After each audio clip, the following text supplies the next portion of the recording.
Coming up on World's Greenest Homes. In Ridgeway, Ontario, we're checking out a converted pump house. Wow. Okay, that's just Lake Erie water. Very, very simple system. Then it's off to Seattle, where an innovative home It just opens up so many more possibilities.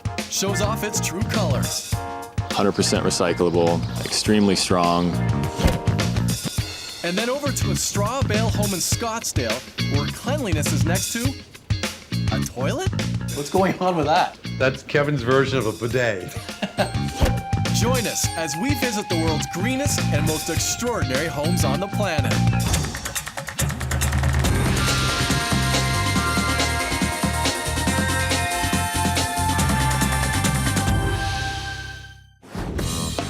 Ridgeway, Ontario.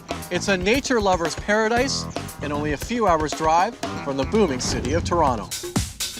This small town right on the shore of Lake Erie is an ideal spot for trading in the big city for a little bit of cottage living.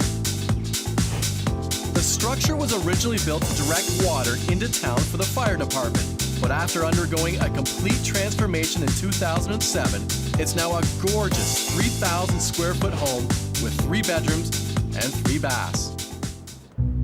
This old pump house has got some new life breathed into her with a second floor addition, but it still has many of its original eco features. Its rustic feel stone exterior and ice wall. Inside is a warm contemporary setting that's super energy efficient with amazing views of the lake. But upstairs has the best, rooms whose walls are completely made of glass. Along this narrow stretch of beach, a determined architect has found a way to harness the immense power of the lake and transform a historic pump house into an eco-family-friendly home. And the people to do it were architect Jason Pizzacarola and his wife Nadine. We went for a walk one day, and we just saw this old stone building. It kind of looked interesting, and right away I had sort of a vision for it. We wanted the pump house to still look to a degree like a pump house. Look outside, you see the lake and the birds and all that, so it's really nice. Jason, how are you, man? Good, John. How you doing? And is this considered the front of the house? What's Some going people on? say the lake's the front. Some people say the road's the front. I think this is the front. Come on in. So this is our main floor here. This is the original pump house right here. This is the original pump house. It was all open, and just the social interaction with open concept is quite nice. Overflow of kitchen into living area. So all the space being utilized as best it can be. Are those the existing openings for the windows? Existing openings, yeah. And we put in new windows, new Energy Star windows.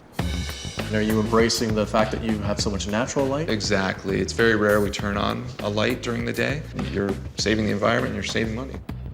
And obviously this floor wasn't here though before. No. There was a structural concrete slab, and we did a radiant in-floor system and an overpour. And then we polished the concrete.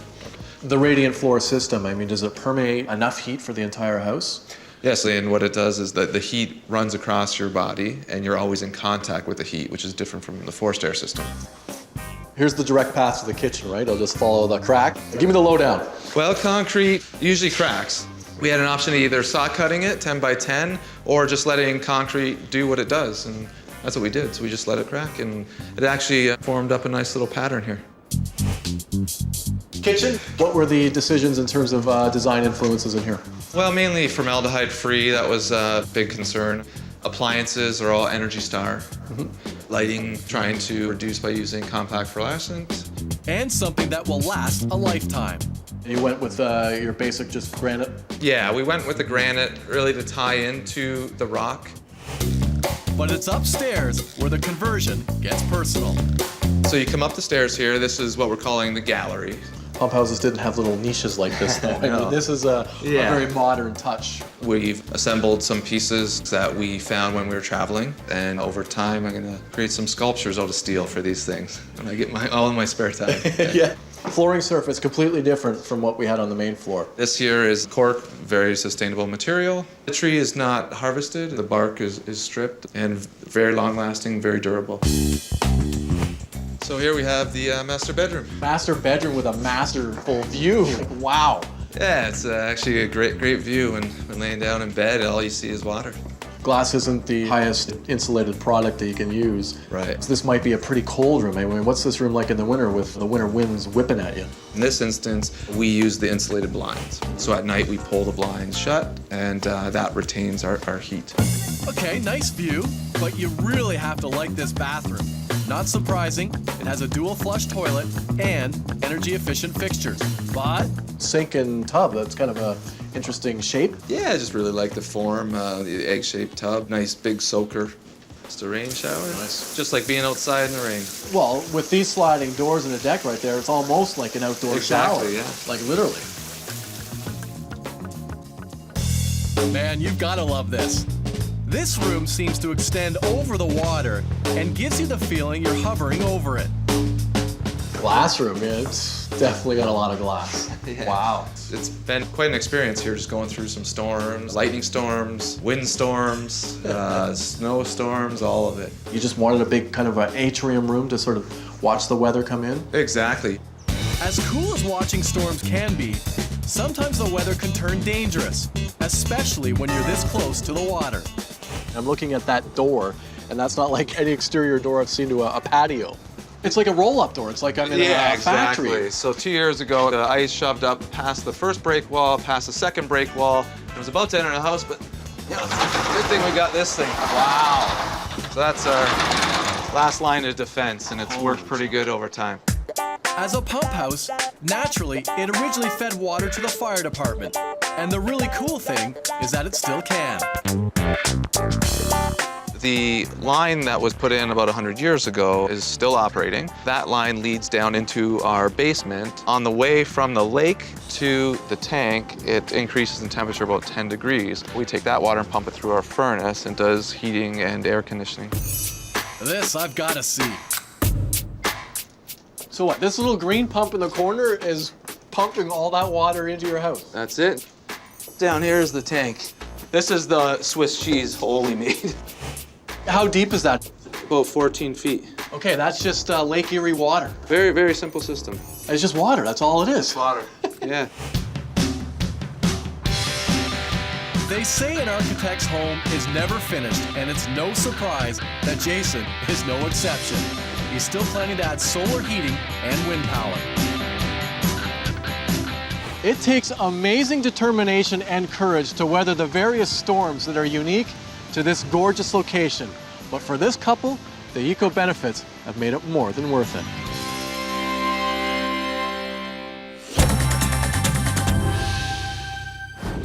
From one city by the water to another, we're off to the Pacific Northwest and Seattle, Washington. Its nickname is the Emerald City. With lush trees, access to the ocean, Seattle is an urban oasis that's fully embraced its green future. And it's here, cutting-edge green architects have taken the lead in innovation.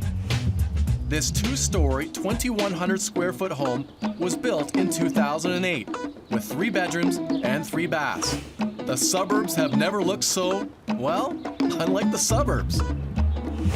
These eco-friendly translucent windows extend up 2 floors.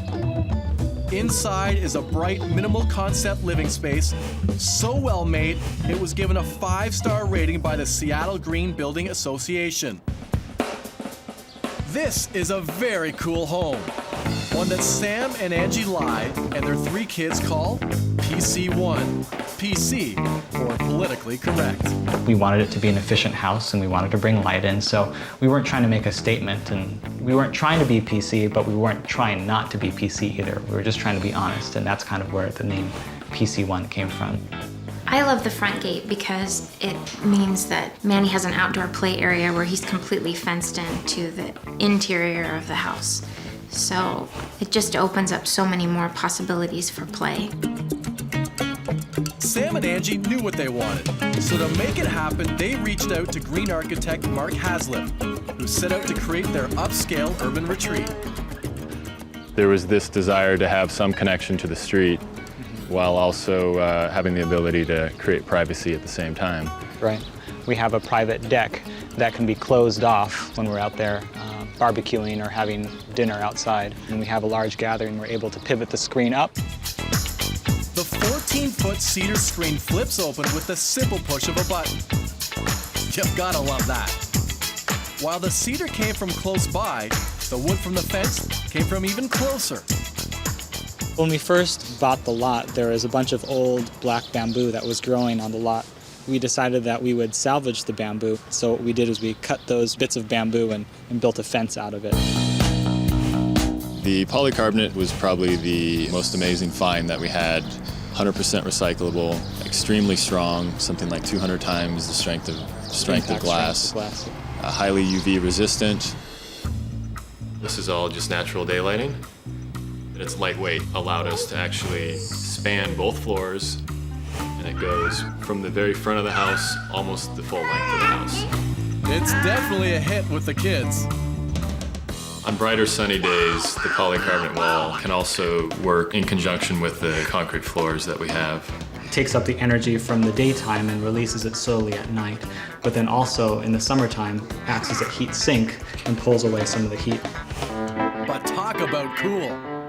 One of the best opportunities we found to make the space in the great room convertible was by putting LED programmable light fixtures in between polycarbonate layers. That feature is something that comes into play more in the evening hours. It's like their own private nightclub. The LED light fixtures are extremely efficient in comparison to incandescent or even CFL bulbs in that the fixtures themselves will last a good 30 years. It was important from the very beginning that the kitchen is the focal point of the house, and it was also important to keep this as open as possible to maximize the daylighting coming from the polycarbonate wall. Some of the materials we used for the kitchen include bamboo with grain-matched leaf doors, as well as paper stone for the countertops, which is made out of recycled paper resin. Who would have thought that recycled paper could be used to make something this amazing? And, of course, energy-efficient appliances. The house is designed to take full advantage of natural light, and the upstairs spa-like master bath is no exception. This was definitely one of the more challenging spaces in the house, determining how to incorporate the polycarbonate wall. We went with a standalone tub, which allowed us to pull the tub away from the polycarbonate, and then utilized a plate of glass in between the polycarbonate and the vanity area. Some of the materials that we used, again, is the paper stone from the kitchen countertop. The polycarbonate panels continue up onto the second level. We wanted a sanctuary from the kids, but at the same time, we wanted to have a lot of natural light. Natural light is great, but with those colored lights and the natural gas fireplace, it seems sleeping isn't the first thing that comes to mind. At night, we have 100% control over the lighting and the mood of this room by changing the color of the space. Yeah, like I said. Adjacent to the master bedroom, there's a balcony, a private balcony, that allows for us to potentially put our mattress out there with the kiddos and have a little slumber party out there. But at the same time, we have 100% privacy. You could stand out there with your towel and still be totally private. It also provides a great deal of natural ventilation. You get some pretty good airflow through here. That's right. I guess the last item that is somewhat hidden is below us. Below is a 3,000-gallon cistern where all the rainwater is collected and used in the garden. From the entryway, through the bright open living space, and even upstairs, the home is the epitome of cutting-edge green design. In one quiet American neighborhood, Sam and Angie have redefined contemporary eco-design and shown that when you go green, anything is possible.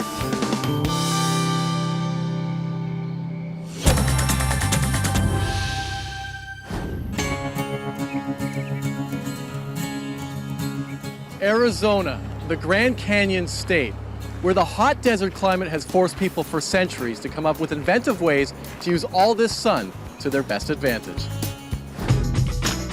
Scottsdale is a city that used to be the West's most western town. Although these days you're more likely to hear "good day" rather than "yippee-ki-yay." But there are still a few cowboys blazing new trails in Scottsdale, including the area's first straw bale home.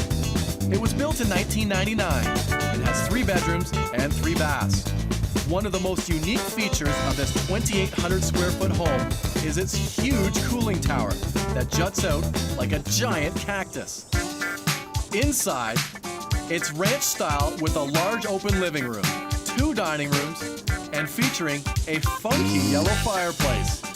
The kitchen is itching for entertaining, made easy with eco-friendly appliances. The bedrooms are down the hall and let in the bright southern light from these oversized and recycled French doors.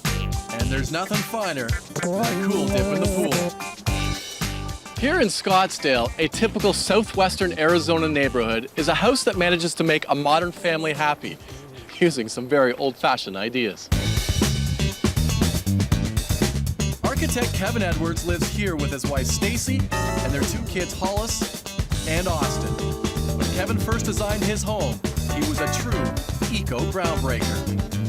I've been very geared to alternative energy and architecture since day one in the 70s, and that's been my passion.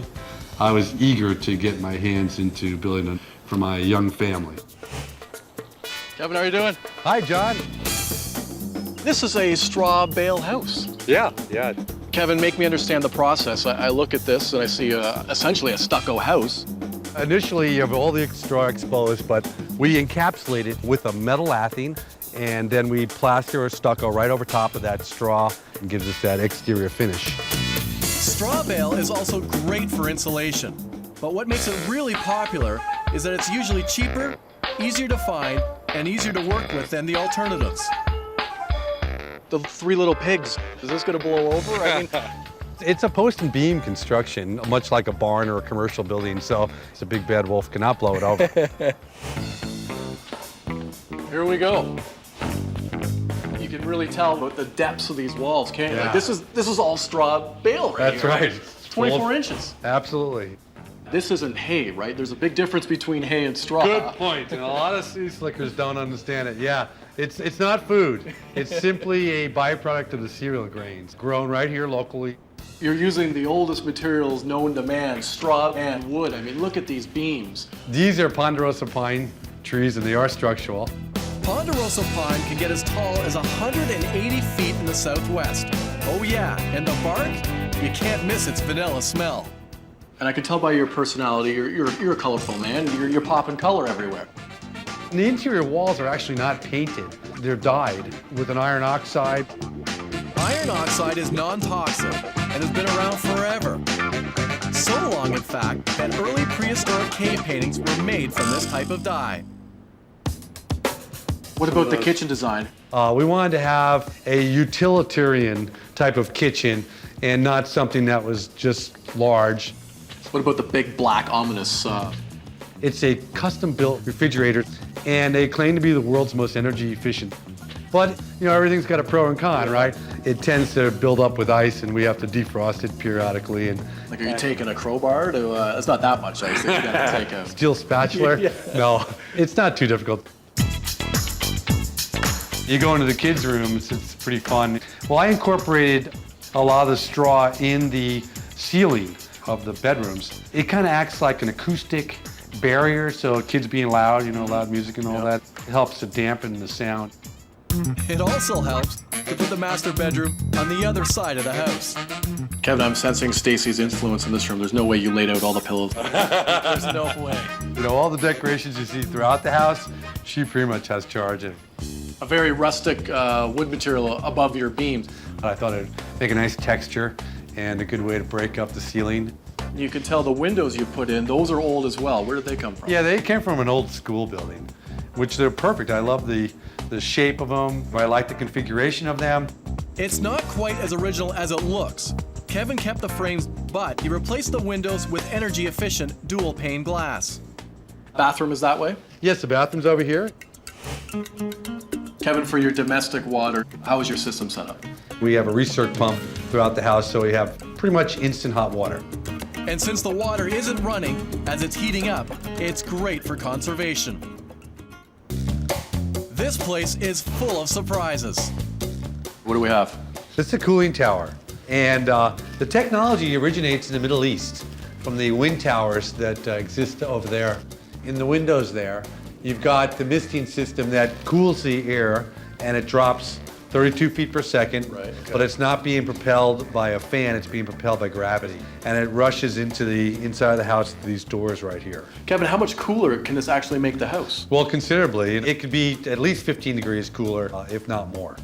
So that's what this is all about. But time for a little closer inspection. And then we'll open this. Okay. Oh, geez. Yeah. Oh, so it's just a little misting. It is a misting system. Then that makes the air heavy, cooler, and makes it drop. If you want to get a little closer, climb up on this thing, and then you can see. Kevin, I'm a TV host. I'm gonna get my hair wet. Okay, yeah. This could be a problem. Oh, totally. That's great. This is totally cool. Seriously. From one wet area to another, Kevin's cool. We put a salt system in here, so it doesn't have the harsh chlorines. So that's a bonus. Natural stone is a diving board. Yeah, How okay. unique is that? When I was a kid, we used to jump off rocks a lot, so I thought it was appropriate. How's it secured? Well, it's so heavy. Yeah, that it secures pretty itself. good. Stacy and I felt that it would be very important to build a sustainable home, so we decided together that we would embark on building a straw bale house together. Kevin drew upon the best ancient systems and combined them with today's newest technologies, building and designing a home that seeks to influence the next generation of green home builders.